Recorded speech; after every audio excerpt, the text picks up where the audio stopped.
this again. I'm so sorry. Sorry about that. I don't know what happened. But we're just going to we're gonna try this again. We're gonna try this again because something is happening the with the with everything. And you know what? You know what's interesting is I found that this happens usually when I pre-schedule the live streams. It doesn't typically happen. It's like that I have the only time that I have issues is when I pre-schedule it.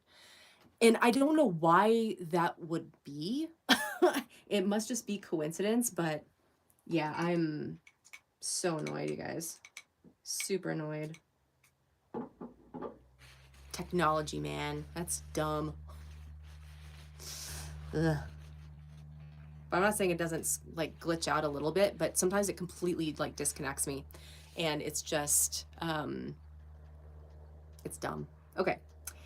There's that. So this was the G-nib. Love this. I can see why everybody really likes this because you are able to get such a variety, like this thick line and then just like this hairline over here. So yeah, the G-nib is truly the hero of the day. I gotta say it. Everyone's right. So this is the school nib. This is a lot smaller. I've heard a lot of people say that this one's actually pretty cool too. So we're gonna try that. And then we will have tried them all. But this one has like a little bit of like ribbing at the top. This one seems constructed a little bit differently than the others. Okay. So this is the school. This one off the bat already pretty fine feeling.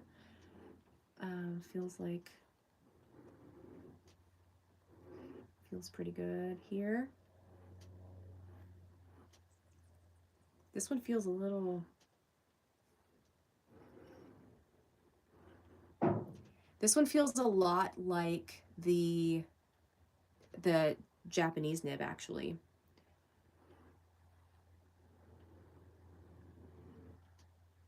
Yeah, that's really great.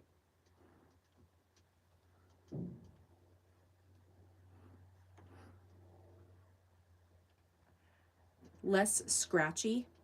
This might actually be the least scratchy feeling. I don't know, that the G-nib that felt really smooth too. I mean, like just compared to the other ones. Let's do some cross hatching actually.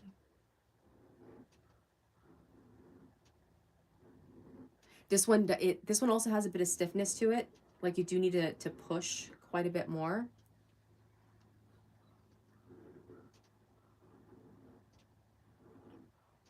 Are we bleeding? I'm kind of curious. Are we bleeding through? No, we're not. Cool. Yeah, this Bristol paper, it's quite thick. And it's the one from Strathmore. This one here. I just picked this one up so we could like practice. I actually oops. I haven't used Bristol paper before.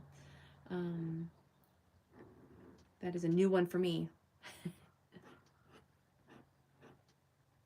Yeah, I think we should try some.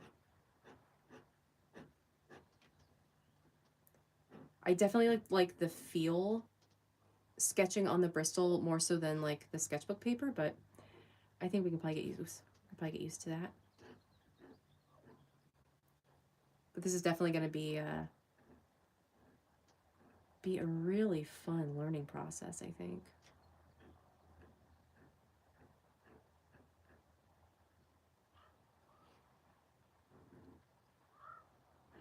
And it's not just like the sound of the scratchiness, but it's also like that little bit of feel of feedback that I really like so much.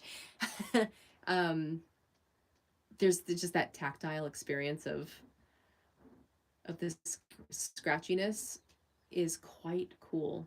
Okay, so this is the oops. This was the other Nico. Okay, so we tried 5 Nicos, and then we got the hunt. This was just the one from Speedball is what they had. And then this is the blue pumpkin from Browse.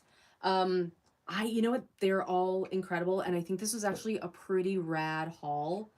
Um, just in terms of like variety and different things to play around with, especially considering the fact that we do quite a bit of variety in terms of style, in terms of um, um,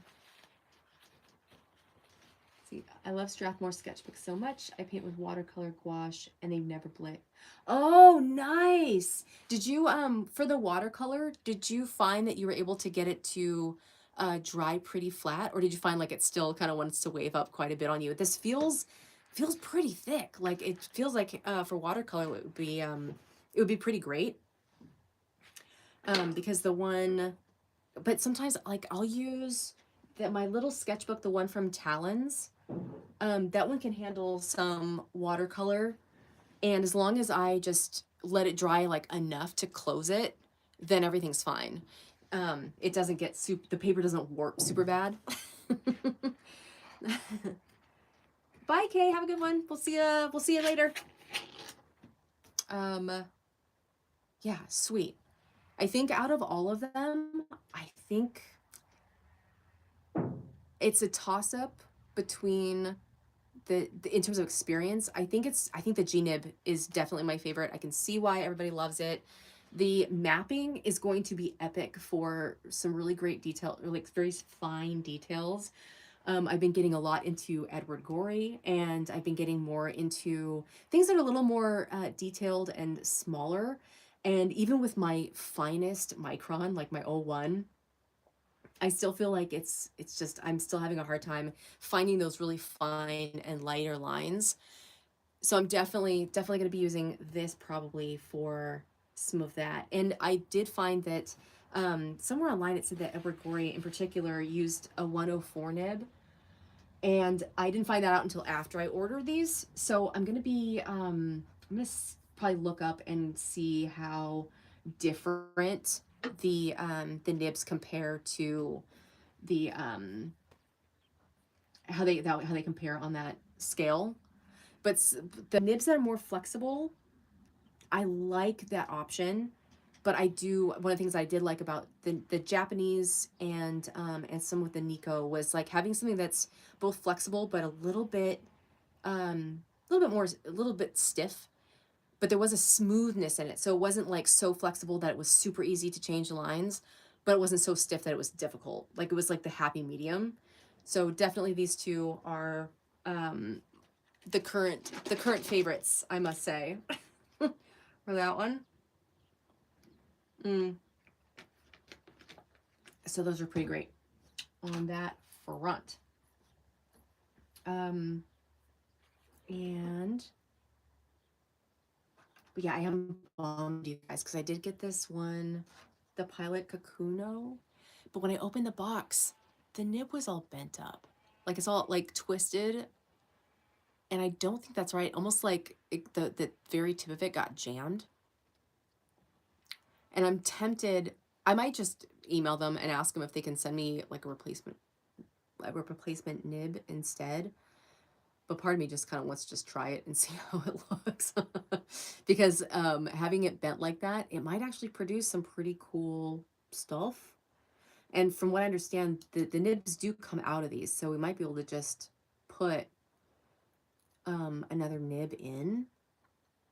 I don't know. What would you guys do? What do you guys think? Would you just like keep it and mess around with it? Or would you just straight up switch? I don't know. I don't know. Jury's out. I'm not really sure what I'm going to do on that. But um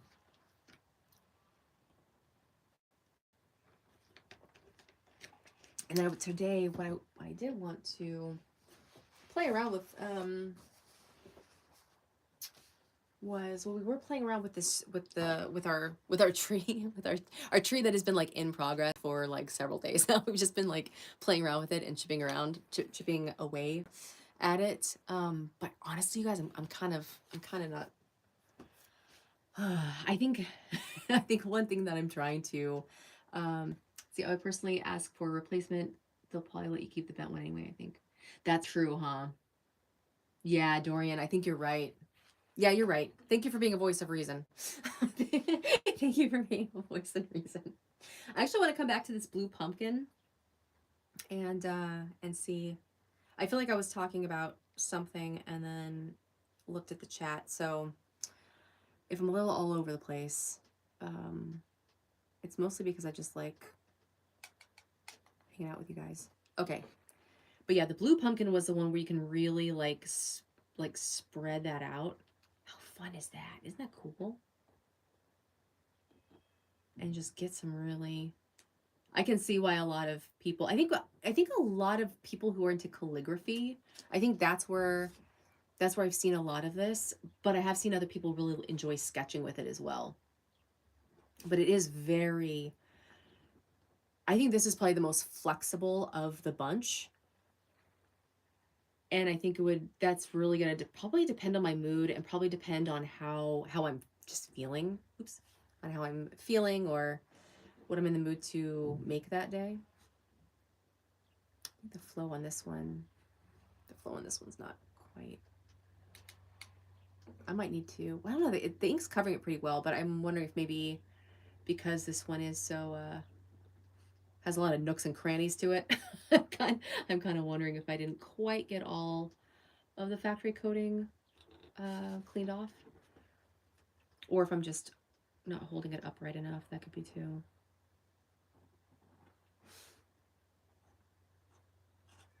But even for as flexible as it is, I don't feel like I'm out of control with it. I just feel like I need to just practice with it and understand it a little bit better. But it doesn't feel like you know when you use something and it feels like, oh my gosh, this is going to be such a process to figure out how to use. It doesn't feel like that. It just feels like um, building up the feel for it, which is the other thing that I've been thinking about is how I'm going to practice with these. Like, should I get used to one particular nib um, and then and then go from there? I haven't quite decided. I think I might just get used to the best application or the best um just like what application I like using them in and do it that way. But I might actually just do I actually just make a bunch of drawings, a bunch of sketches with each one so I can see just the example of what the aesthetic can be with each one. So I think that might be it. Um if anyone if anyone has any thoughts on that, if anybody has used dip pens before and has a process they would like to share, I am open to it, and I'm sure other people in the chat will be open to it as well. But the blue pumpkin is very versatile. I it feels very versatile using it and sketching out with it. Um, so that's gonna be pretty fun for. I one of the things I'm thinking about with the lines and some of the squigglies, some of the ease of some of this is that is I've been thinking about like urban sketching or things like a little more potentially like architectural. That's just kind of where my mind went, but I think it would also be good, for trees and nature related stuff as well. I think the blue pumpkin's gonna be pretty versatile in that way. But for just straight up graphic novel, manga, comic type stuff, GNib. I think the GNib is going to reign supreme. Mapping is going to go, obviously, you can get so fine with it. That's going to really come in handy for details, which I'm pretty excited about. The bowl nib, how did I feel about the bowl nib? I feel like it was okay, but let's try it again because now I'm curious. I feel like that was just so long ago that we tried bowl nib. And I need to find it because it's in here somewhere. That was, is it this one?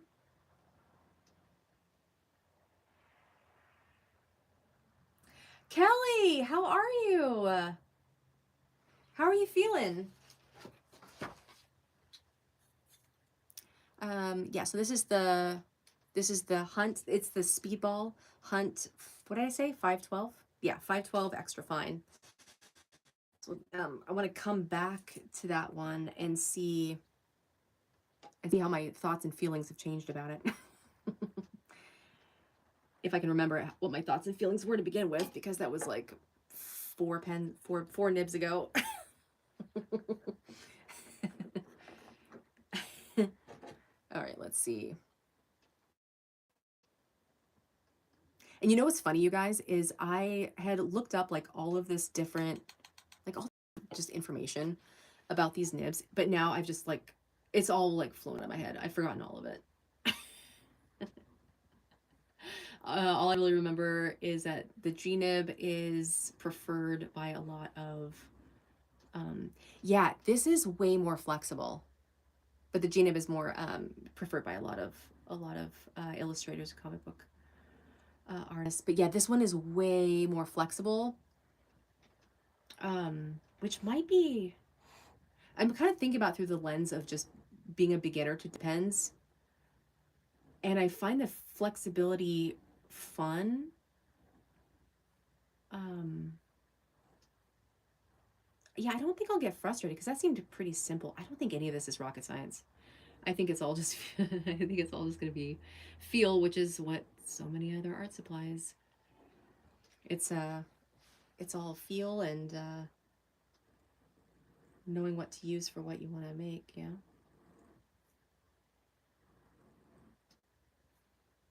The other thing is I'm finding it a little bit easier to relax through my shoulders with this, which is honestly very huge. That's a huge thing because I get really tight in the shoulders and and I tend to draw more in my hand and in my wrist as opposed to using my whole shoulder, my whole arm.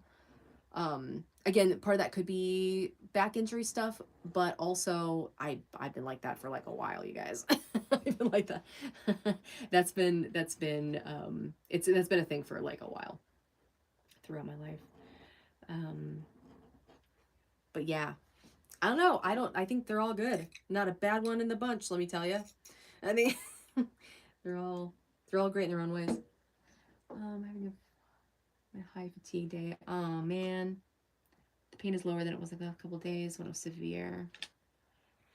Stuck in bed. Oh man, those high pain days really sap you, huh?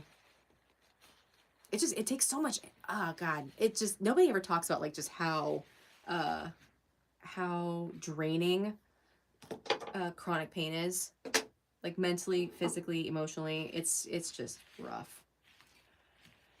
I also forget to draw with my whole arm and unconsciously. Yeah, yeah. It's funny too. And you know what else is like? And sometimes when I'm feeling like I'm having a hard time steadying the pen, I'll like rest. I'll rest my and then and I'm finding that resting that while it helps me stay steady in the moment, it's also like preventing me from building that muscle memory of drawing with my whole arm. I think both have their own, you know, pros and cons, I'm sure. But it's something that I'm trying to be a little more aware of. Because that's been pretty tough. Also, I do like this speedball, this super black India ink. Somewhere is the Bombay ink that I have, which is it's India ink also, but it's just PH Martin. So it might be kind of cool to do side by side, but because I've started filming long form content in here, my whole place, it has just been ripped asunder. It is an absolute disaster and an absolute mess in here. So so I couldn't tell you where that ink is. Otherwise we'd be doing a comparison of that for sure, but we can do that another day. But again, this holder is the one from Takahashi, the T40. This grippy, this grippy is quite nice. I actually really like something with a little more meat, a little more meat on it to hold on to. With the Micron, I find that the just having like a very like small, thinner barrel, it makes my hand cramp up after a while, and this feels pretty solid. This feels pretty good in the hand. So, and it fit all of the nibs that we used today, so that's good. It has like you just slip the nib into this middle ring here. And they all went in and came out pretty easily. The only one that was a little bit of a struggle compared to all of the other ones was the blue pumpkin, the one from Browse. But I think that's just because it's such a different, it's not just a different company, but it's like a different, they're made in a different country altogether. And the sizing was different, but it did fit. It just took some finagling. And it came out just fine. I just used this, just used a paper towel to remove it so I didn't stab the hell out of my fingers. So that was successful. I'm hoping to make an art setup with my desk this weekend. I want to be able to do my acrylic painting. Oh yeah, I remember you doing acrylic. Also need to figure out how to deal with acrylic paint, water, and waste. Yes, that is legit. And I did see, speaking of acrylic paint disposal, because that's one of the other things that I've been struggling with is dealing with that, because like, you have to like get rid of it the right way, and where I am at the moment, we're on septic, so I really have to doubly make sure that I get rid of it properly. It's been that, and then dealing with like the brushes afterwards. But I have seen people use like old like milk jugs and stuff to put water in, just like a funnel in a milk jug, and then have it set aside there. And usually like the dump will have like a place for you to take it. But I have seen some solutions lately, and I'm kind of drawing a blank on what all of them were, but that one did come up to mind, was having some sort of just like upcycling trash basically, and just using like even with this, I just used just like a cup of water, but this would easily pour into like a half-gallon milk container, or so I saw a bucket and the lid evaporate. Oh yeah, that makes sense. Especially with a girl, I have spring fever. I have spring fever, but especially with the weather. Now the weather's gonna be warm in the next, couple months or so, depending on where you are. That might actually be like your best solution, especially if hauling things is difficult, which I totally get. But yeah, it'd be pretty cool. And then but yeah, I have spring fever so bad at the moment. Actually, let's compare this to this is the Pit Pen. This is the 01. I just want to see what the difference looks like. So these are nibs, but then I'm going to do this here. This is going to be the Faber Pit. But yeah, I have spring fever so bad, you guys. Oh my God. And then it does not help that like I went out and I have some, let's see, I do have empty milk jugs with distilled water I need for my CPAP machine, so I can use that. Oh yeah. Yeah, and I think distilled water is supposed to be pretty great for a lot of cleanup for things. This is the 01. And what I like about let me bring this over, just in case I think it's getting cut off. What I like about the Faber is that you can get a variety of lines with it. Or actually, no, I said that backwards. What I don't like about it is that you can't really get a whole lot of line variety in it. But the nice thing about that is that no matter how you're holding it, you're going to get basically the same line. It's going to be a similar line to whatever you had before. So that's kind of a nice thing if sometimes you do use pens and you just want something that's just even keeled and does not change. That's why I like the Faber. With the Micron, I can get some variety. I can get a lot of variety in there. Actually, yeah, let me grab a Micron. Oh, but yeah, so I went out to the garden and there are like, I planted in some containers, some large containers. I had some blueberry bushes, just like little ones. I got them on clearance because, or on sale, I mean, when it was later in the season last year, which is a great tip because I still got a bunch of blueberries. But I also, but I got it on sale. And it did survive the winter in the buckets, and it has these little tiny buds on the ends of the branches, and I'm really excited for some blueberries. I cannot wait. Okay, so this is the Micron. This is also the O1. I think I burped. Sorry, guys. They picked up on if that picked up. So with the Micron, so like again, the Faber, I think it's Faber, whatever. Faber Castell. No matter how I hold it, I can get a pretty consistent line. Whereas with the Micron, if I hold it like more at an angle, oops, I think this one's wearing out, you guys. I use this one all the time. More at an angle, I can get quite a bit of line variety. That's the O1. Like this is the smallest that I've got. So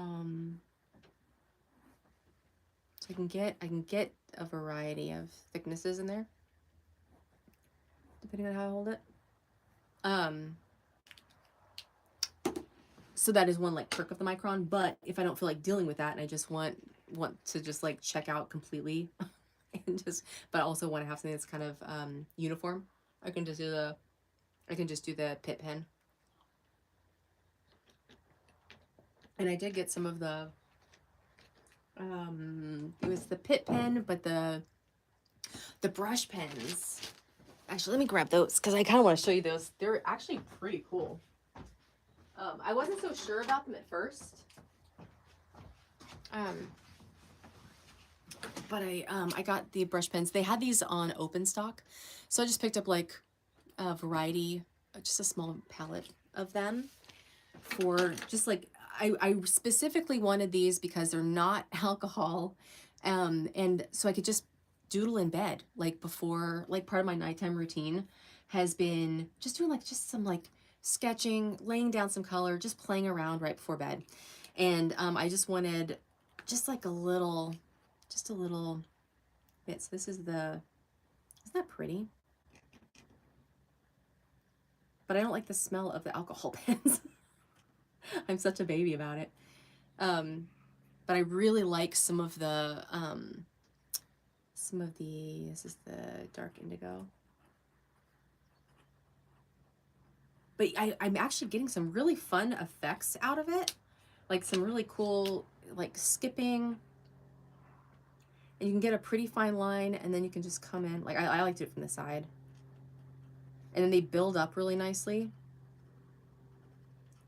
But they also blend out a little bit. So like, I've been having fun like blending them all together too. This is the India red. But I will say, if you guys get stuff, if I almost walked out of there with a pen from the open stock that that was almost completely dried out. So I like double and triple check to make sure that I got what I was hoping for. But they do like this really fun skipping thing, and then it bleeds in together. But they melt in. These are really nice. The way the pigment just melts. I didn't think I was gonna like them this much, but I really, really do. Just that. Let's see. Raw umber, Indian. Yeah. Then I've got this one. I think this was just straight up brown. Oh, dark sepia. They didn't have regular. Only had the dark. But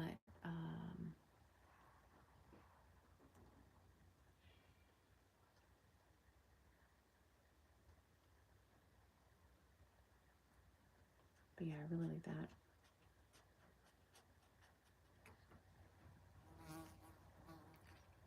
But you can see how easily it builds up. Like you can get quite the variety in just one pen with not a whole lot of swiping. And I was also had last night just kind of mixing them together and getting some really fun effects that way too. So highly recommend those guys. And then this is I've got this one. I got the warm gray, because I like how, you know how like in comics, manga, a lot of times when it is just pen and ink, but then there'll be like spots of like of gray, like in the hair or like in some of the shadows. And so I wanted to make sure I picked that up, and it works really well for that. But you can see how just like coming back over it, it does get a little bit darker.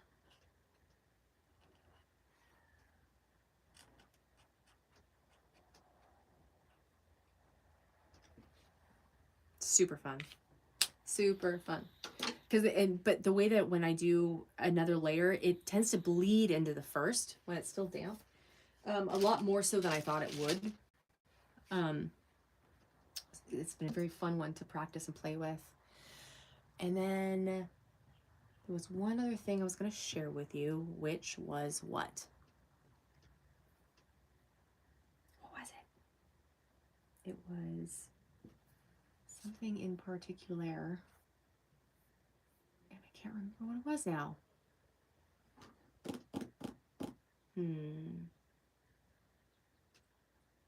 Well, Kelly, I really wish you luck on getting your your acrylic, your art spot all set up.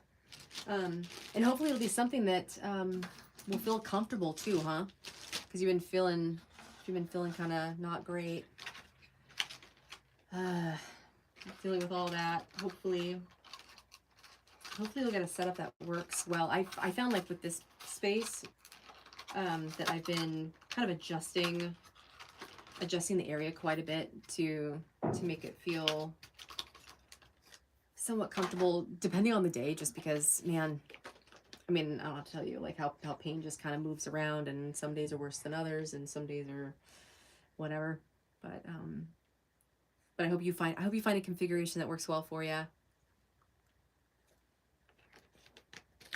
I know it can take some finagling for sure. There was another supply I was going to show you guys, and I don't remember what it was. I did want to show you the Pilot pen, but I'm going to wait. I'm going to go ahead and email them and ask them about a replacement nib and see if I can get that sorted enough so that we can try it out. I just don't want to put the cartridge in and then have them say they want me to send it back. I don't think they will though, because it was pretty inexpensive. I think it was literally like, I want to say it was like $10 or $12. I need to throw this away. Yeah. Well, we did it, guys. We did an art haul. we checked things out. What did we learn today? I learned that Japanese nibs are amazing. I learned that Nico is going to be probably like my first thought for a lot of things. And the blue pumpkin is going to be for when I really feel like going like a little crazy, a little whole ham. I think that's my prediction. And then the mapping is going to be a lot more for details. All of them were great. They were all great in their own way, and I'm really excited to keep playing with them. So I think we'll wrap this up for today. I've got some other filming to do and some editing to do because I am starting to get into, like I said earlier, I'm getting more into making more long form video, and so I'm figuring out like just the filming and the editing, and everything's a mess. I'm a little scattered in the brain, a little more than usual. But I'm excited to do it. It's very fun. It's just a learning curve that I'm experimenting with. But I wish you guys let's see, yeah. Thank you guys so much for hanging out with me. Kelly, I hope everything works out well with your art station and you get everything situated just right. Stay chaotically curious, have so much fun creating, and I will see you in the next one. Thanks so much for hanging out.